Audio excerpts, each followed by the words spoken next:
नुसत्या आठवणीच ठेवण्यात काही तथ्य राहणार नाही, त्या गोष्टीला जागायला नाही का. म्हणजे जागृतपणा हे गोष्ट आपल्या अंगीकारली पाहिजे, आपण आपल्यात आली पाहिजे नाही का.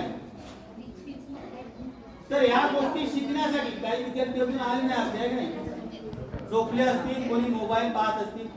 हे सर्वात जास्त आपलं दुःख आहे त्या गोष्टी का ज्या लोकांना अजूनही समजत नाही. आपण लोक इथं 4 दिवाळीत म्हणजे पैसे या कॅम्पस मध्ये राहतो, त्याच्यामुळे आपल्याला बाहेरच्या जगाची माहिती राहत नाही आणि माहिती नसल्यामुळे बऱ्याचशा गोष्टी आपल्याला समजत नाही. कदाचित कोणी सांगत असलं तर आपली ऐकण्याची मनस्थिती राहत नाही नाही का. मग मनस्थिती बनवण्यासाठी किंवा शिकण्यासाठी आपला मेंदू जागृत असायला पाहिजे, आणि मेंदू जागृत तर मग मनात त्या गोष्टी उतरवल्या पाहिजे, आणि त्याच गोष्टी आपल्याला मनातून मनगटानं म्हणजे हातानं लिहून काढता आल्या पाहिजे. आपल्या मनगटात सुद्धा ती ताकद आहे. म्हणजे मन, मेंदू आणि मनगट हे जागृत असलं पाहिजे.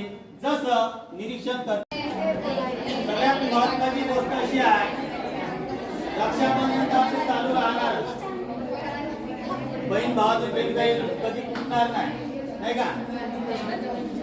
लहानपण असताना आपण बहीण भावासोबत झगडतो, भांडतो, ऐकायला मिळून मिसळून राहतो, आणि एक दिवस असा येते की बहीण मग काही वर्षानंतर दुसऱ्या घरी गेल्याच्या नंतर बऱ्याच गोष्टीची आठवण.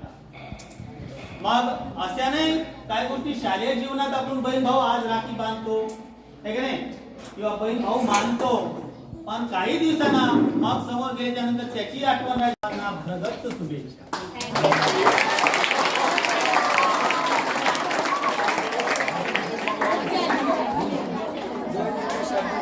हा योगायोग आहे की जागतिक आदिवासी दिनही आला आणि रक्षाबंधनचा दिवस सुद्धा एकाच वेळेस आला.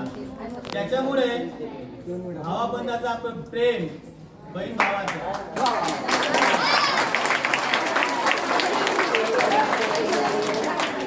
सतत समोर राहावं नाही का. हे असं चिरंतन आपला एकोपा